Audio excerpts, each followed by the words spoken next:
ഇപ്പൊ നമ്മളൊരു ക്ഷേത്രത്തിൽ പോകുമ്പോൾ നമ്മുടെ ഉള്ളിൽ ഉണ്ടാവേണ്ടുന്നൊരു ഭാവം എന്താണ്? അവരുടെ നേരെ ഭഗവാൻ അനുഗ്രഹം ചൊരിയും. ഇവിടെ നമ്മളൊക്കെ ജനിച്ചു വരാനുള്ള കാരണം പൂർവജന്മ വാസന. എന്താണ്? ഒരു വാസനയിൽ നിന്നാണ് നമ്മൾ രൂപപ്പെടുന്നത്. വാസന എന്ന് പറഞ്ഞാൽ ചിന്തകൾ. ഇപ്പൊ നിങ്ങൾ തന്നെ നിങ്ങളുടെ ജീവിതം നോക്കൂ.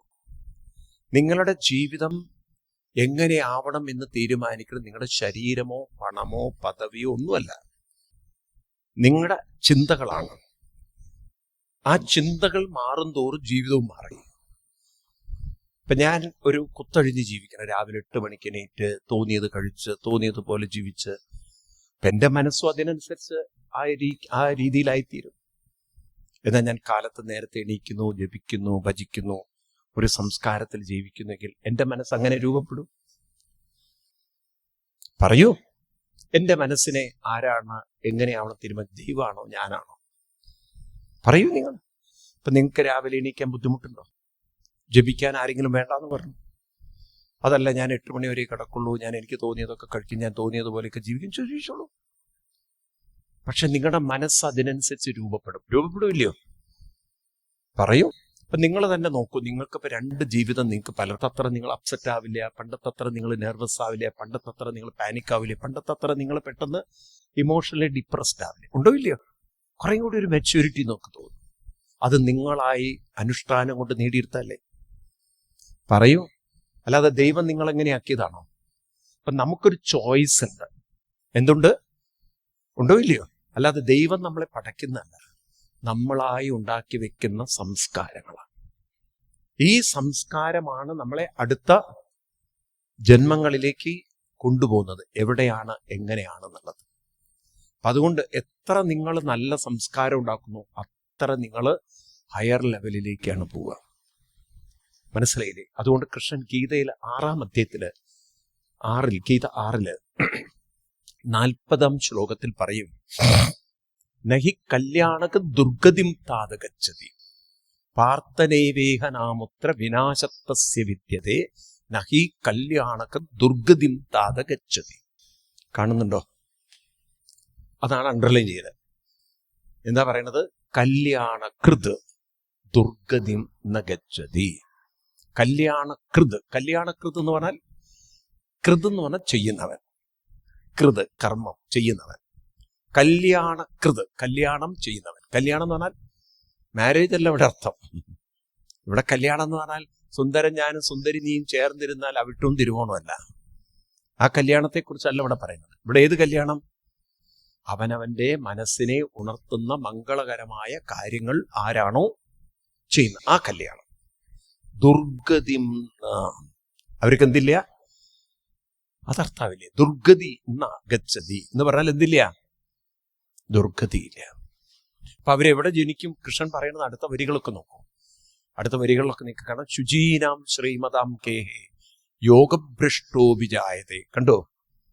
ശുചീനാം, ശുചിത്വമുള്ള, സംസ്കാരമുള്ള, നല്ല സംസ്കാരമുള്ള അച്ഛനമ്മമാരുടെ കുടുംബത്തിൽ തന്നെ വന്ന് ജനിക്കും. അഥവാ യോഗിനാമേവേ, ചിലരാണെങ്കിൽ ഹൈലി ഇവോൾവ് ആയിട്ടുള്ള പാരൻസിന്റെ കുട്ടിക്കാലത്ത് തന്നെ ഈ ഒരു സ്പിരിച്വൽ ആ ഒരു കൾച്ചർ അവർക്ക് കിട്ടും. അപ്പൊ ഓരോരുത്തരും എവിടെ ജനിക്കണം എന്ന് തീരുമാനിക്കുന്നത് അവരവരുണ്ടാക്കുന്ന കൂടെ വന്നില്ലേ നിങ്ങള്? ഓരോരുത്തരും എവിടെ ജനിക്കണം എന്നത് അവരവരുണ്ടാക്കുന്ന മനസ്സിലായില്ലേ? കാരണമുണ്ടെങ്കിലേ കാര്യമാണ്. കാരണം എന്ന് പറഞ്ഞാൽ നമ്മൾ ഉണ്ടാക്കുന്ന സംസ്കാരമാണ്. എന്താണ്? അതാരുണ്ടാക്കുന്നതാണ്? നമ്മളുണ്ടാക്കും. അപ്പം എവിടെ ജനിക്കണം എന്ന് ആരാ തീരുമാനിക്കുന്നത്? നമ്മുടെ. ഇതിൽ ആർക്ക് പങ്കില്ല? അതാണ് അവരും നമ്മളും നമ്മളെ വ്യത്യാസം. അപ്പൊ അതുകൊണ്ട് ജന്മം എന്ന് പറയുന്നത് ഗീത 8-6, ഗീത 8-ാം അധ്യായത്തിൽ 6, യോയോ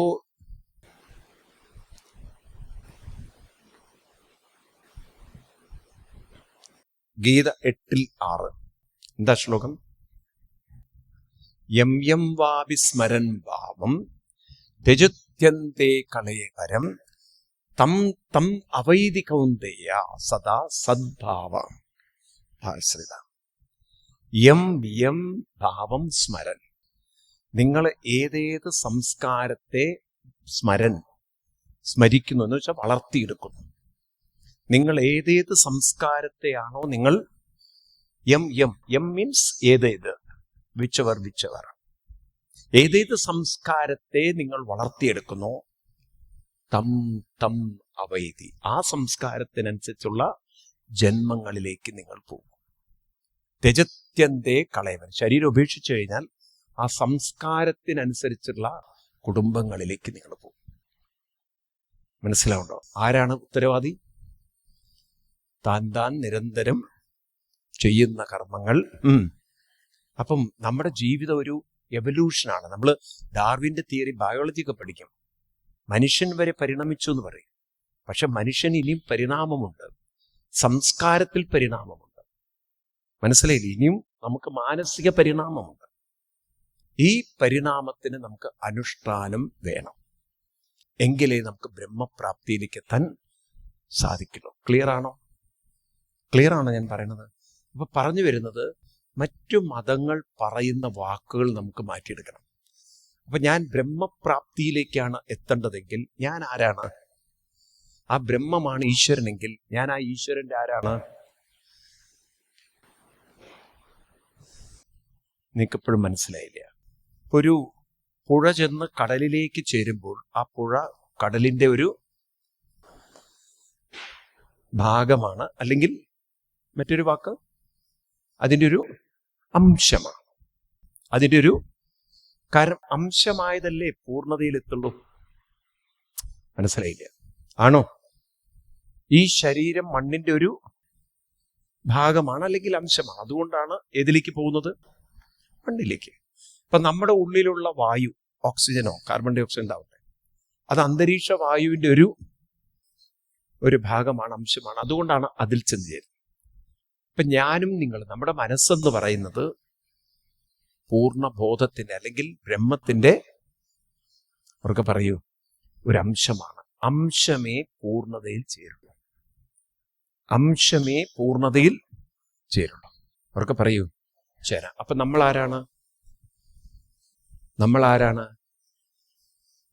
ആ ബ്രഹ്മത്തിന്റെ അംശമാണ്. ഗീത 15:7, 15-ാം അധ്യായം ഗീത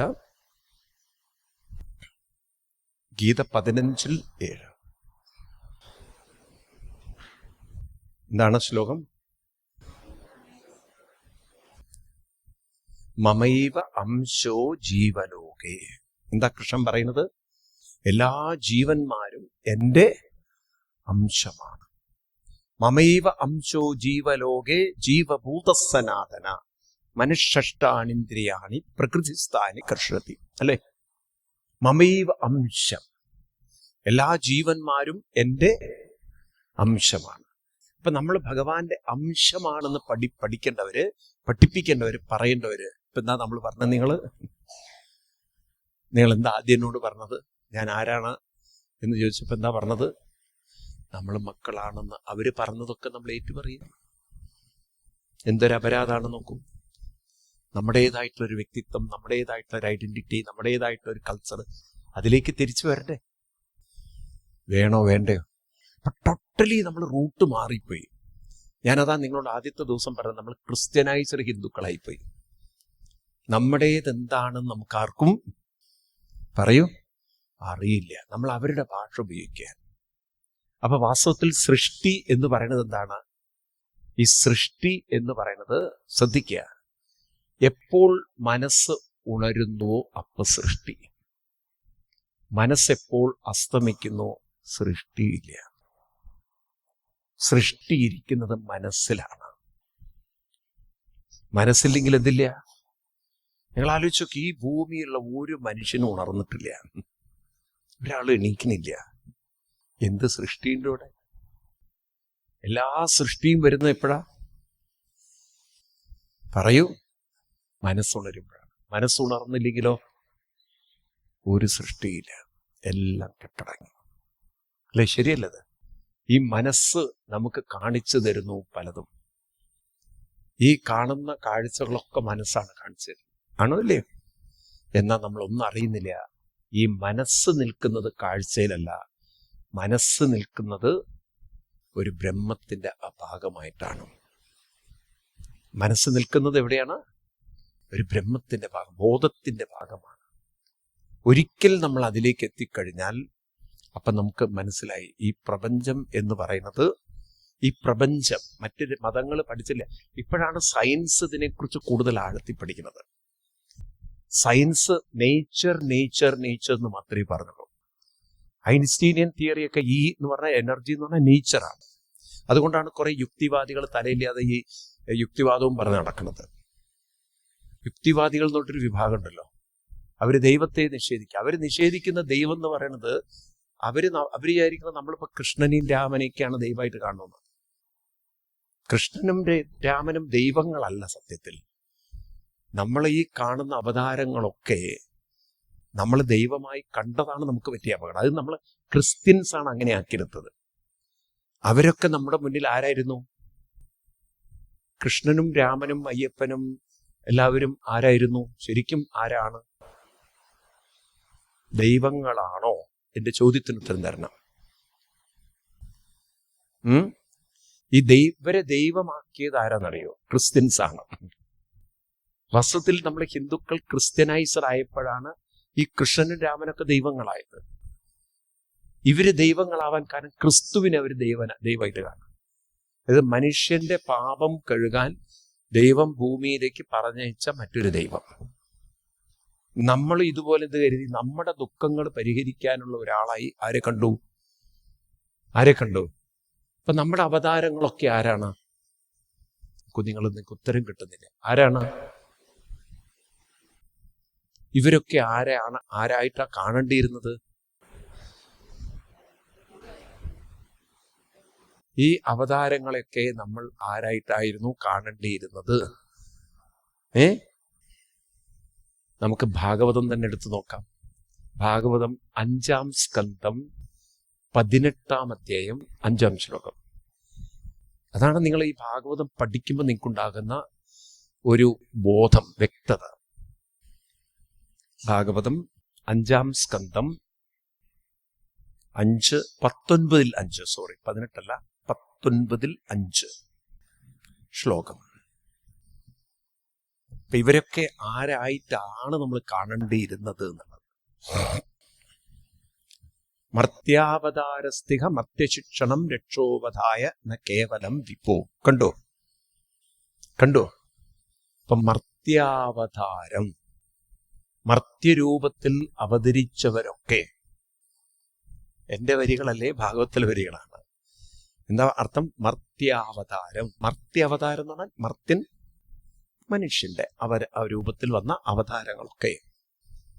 ഇവരൊക്കെ വന്നത് രക്ഷോവധായ, ആരെയും രക്ഷിക്കാനും വധിക്കാനും ഒന്നല്ല. പിന്നെന്തിനാ വന്നത്? മർത്യശിക്ഷണം എന്നാണ്. എന്തിനാ വന്നത്?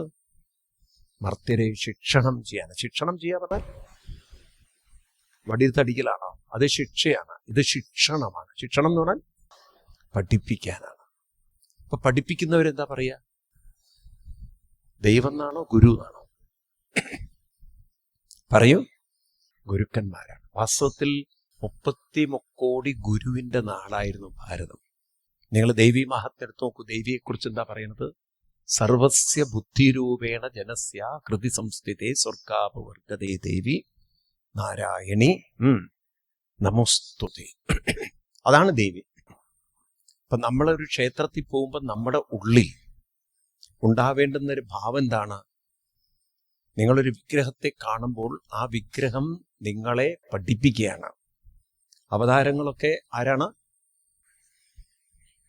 അവതാരങ്ങളൊക്കെ എന്തിനാ വന്നത്? ശിക്ഷണം ചെയ്യും. എന്താ നിങ്ങൾക്ക് തരുന്ന ശിക്ഷണം? നിങ്ങളെ എന്താ പഠിപ്പിക്കുന്നത്? നിങ്ങൾ രാമായണം വായിച്ചിട്ടുണ്ടോ? ഉണ്ടോ? അപ്പൊ ആചാര്യൻ എന്താ പഠിപ്പിക്കുക? ആചാര്യന്മാരെന്താ പഠിപ്പിക്കുക? നിങ്ങൾ രാമായണത്തില്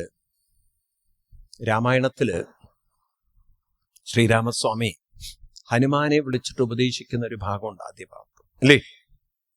ഹനുമൽ സംവാദം. ഉണ്ടോ? അപ്പൊ സീതയോട് പറയും നമ്മുടെ തത്വമൊക്കെ പറഞ്ഞു കൊടുക്കണം. പിന്നെ ശ്രീരാമസ്വാമിയും തൻ്റെ തത്വങ്ങളൊക്കെ പറഞ്ഞു കൊടുക്കും, ഇല്ലേ? ആണോ?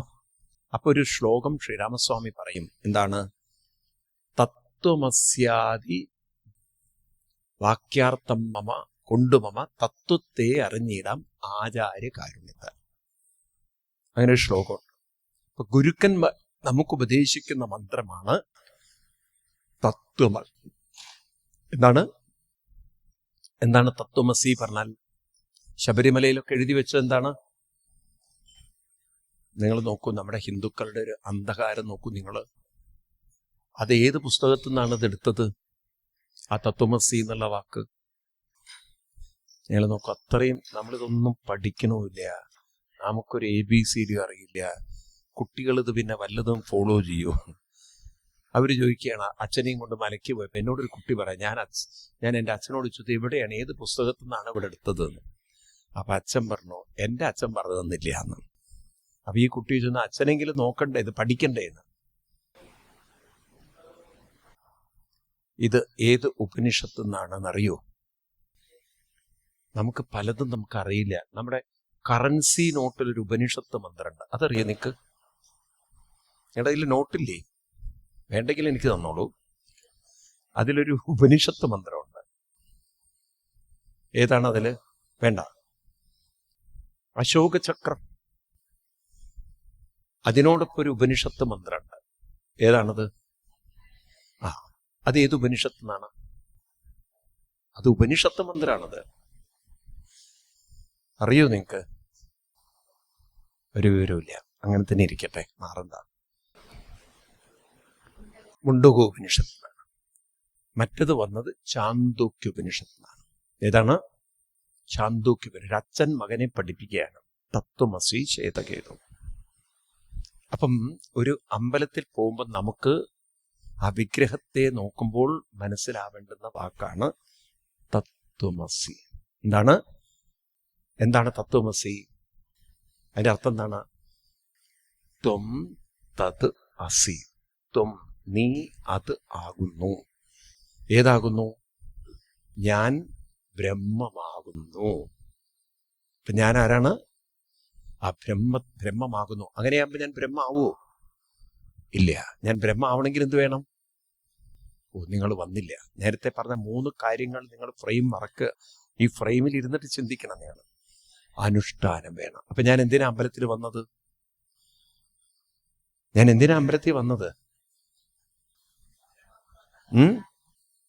ആ ബ്രഹ്മപ്രാപ്തിയിലേക്ക് എനിക്ക് എത്തണമെങ്കിൽ അനുഷ്ഠാനം. അപ്പൊ ഞാൻ എന്തിനാ അമ്പലത്തിൽ വന്നത്? അനുഷ്ഠാനം ചെയ്യാനാണ്. എന്തിനാണ്? ഈ ബോധം നമ്മൾ വെച്ചുകൊണ്ട് നിങ്ങൾ അമ്പലത്തിൽ പോയി നോക്കൂ. അപ്പൊ നിങ്ങൾക്ക് അമ്പലം എന്ന് പറയുന്നത് ആ ബ്രഹ്മതത്വത്തിലേക്ക് അല്ലെങ്കിൽ ബ്രഹ്മപ്രാപ്തിയിലേക്ക് ഉയരാനുള്ള ഒരു വലിയൊരു സാഹചര്യം, ചുറ്റുപാട്, അല്ലെങ്കിൽ ഒരു എൻവയറമെന്റ് ഉണ്ടാക്കുക. മനസ്സിലാവുണ്ടോ നിങ്ങൾക്ക്?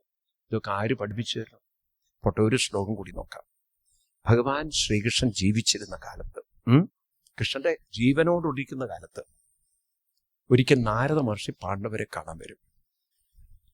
എന്നിട്ട് പാണ്ഡവരോട് പറയും, നിങ്ങൾ ഈ കൃഷ്ണനെ വേണ്ട രീതിയിൽ നിങ്ങൾ മനസ്സിലാക്കി ഉപയോഗിച്ചിട്ടില്ലെങ്കിൽ നിങ്ങളുടെ ജന്മം നിങ്ങൾക്ക് എന്താണ്? ഒരു ഉപയോഗമില്ലാതെയോ. നിങ്ങൾ കൃഷ്ണനെ വേണ്ട രീതിയിൽ ഉപയോഗിച്ചിട്ടില്ലെങ്കിൽ നിങ്ങളുടെ ജന്മം നിഷ്ഫലമാവും. എന്താവും? ഇപ്പൊ നിങ്ങളിപ്പോ കൃഷ്ണനെ ഉപയോഗിക്കുന്നത് എന്തിനാണ്? നിങ്ങളുടെ ലൗകിക കാര്യങ്ങൾ നിലനിർത്താനാണ്. എന്തിനാണ്? അതിനാണ് ഇപ്പൊ കൃഷ്ണനെ നിങ്ങൾ ഉപയോഗിക്കുന്നത്. പക്ഷെ നിങ്ങൾ എന്ത് നിലനിർത്താൻ നോക്കുന്നു, കാലം അതൊന്നും നിങ്ങളുടെ കയ്യിൽ പിടിച്ചു വയ്ക്കാൻ സമ്മതിക്കില്ല.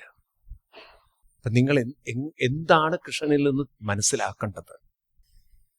ഭാഗവതത്തിൽ നിങ്ങളുടെ 2 വോള്യൂം പുസ്തകമല്ലേ? ഫസ്റ്റ് വോള്യത്തിലെ ലാസ്റ്റ് പേജ്, അത് 7-ാം സ്കന്ധം 15-ാം അധ്യായം 76-ാം ശ്ലോകം. ഇത് നാരദര് പാണ്ഡവരോട് പറഞ്ഞു കൊടുക്കുകയാണ്. അറ്റ്ലീസ്റ്റ് ഇതെങ്കിലൊക്കെ പഠിച്ചു നിങ്ങൾ മനസ്സിലാക്കുക.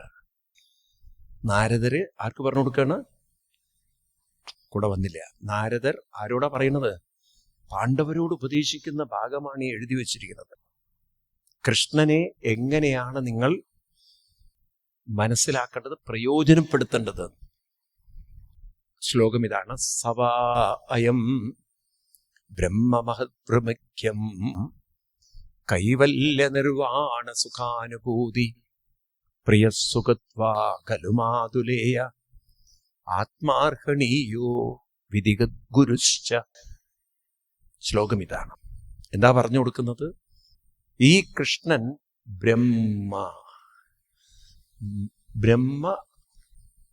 ബ്രഹ്മത്തെ പ്രാപിച്ച ആളാണ്. ആര്? അദ്ദേഹത്തിന് ബ്രഹ്മത്തിലേക്ക് നിങ്ങളെ ഉയർത്താൻ വഴി അറിയാം. ബ്രഹ്മ മഹത് സവാ അയം ബ്രഹ്മ, പറയൂ, സവാ അയം ബ്രഹ്മ മഹത് മൃഗീയം. സോറി, ശ്ലോകത്തിന്റെ എന്താണ്? മഹദ്വ്രമിക്യം. മഹദ്വ്രമിക്യം എന്ന് പറഞ്ഞാൽ വഴി കാണിക്കുന്നവൻ.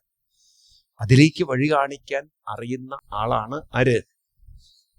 ബ്രഹ്മത്തിലേക്ക് വഴി കാണിക്കാൻ കഴിയുന്ന ആളാണ് ആര്? കൃഷ്ണൻ. അപ്പൊ നിങ്ങളുടെ ജീവിതം കൈവല്യ നിർവാണ സുഖാനുഭൂതി. നിങ്ങൾ അവിടേക്കെത്തും. കൈവല്യം, നിർവാണം, ബ്രഹ്മനിർവാണം, പൂർണ്ണതയിലേക്കെത്തും. അതിന് ശ്രമിക്കാതെ ഇപ്പം നിങ്ങൾ എന്തിനാണ് കൃഷ്ണനെ ഉപയോഗിക്കുന്നത്? നിങ്ങളുടെ കാര്യസാധ്യത്തിന് വേണ്ടി നിങ്ങൾ ബന്ധുവായും പ്രിയനായും സുഹൃത്തായും ബന്ധുവായും കാര്യസാധ്യങ്ങൾക്ക് കൊണ്ടു നടക്കണം. ഏതിലേക്ക് ഉയരാൻ ശ്രമിക്കണില്ല?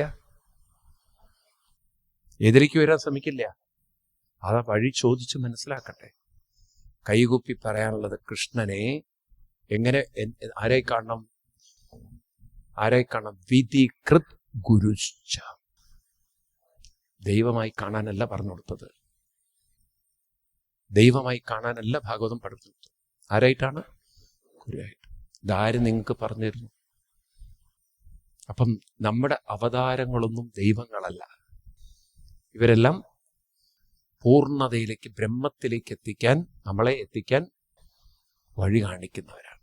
നിങ്ങൾ പ്രാർത്ഥിക്കാൻ മക്കളെ പഠിപ്പിച്ചു, ആ വാക്കേ ഉപയോഗിക്കരുത്. ദൈവവിശ്വാസം, ദൈവത്തോട് പ്രാർത്ഥന, ഇതൊക്കെ തെറ്റാണ്. ഇതൊക്കെ അന്ധതയിൽ നിന്നുണ്ടായതാണ്. നമുക്ക് വേണ്ടത് ദൈവീകതയിലേക്ക് ഉയരണം. അതിന് നല്ലവണ്ണം അനുഷ്ഠാനം വേണം. ആ അനുഷ്ഠാനങ്ങൾ കൊണ്ടു നടക്കാനുള്ള പവിത്ര സങ്കേതമാണ് ക്ഷേത്രം എന്ന് മനസ്സിലാക്കണം.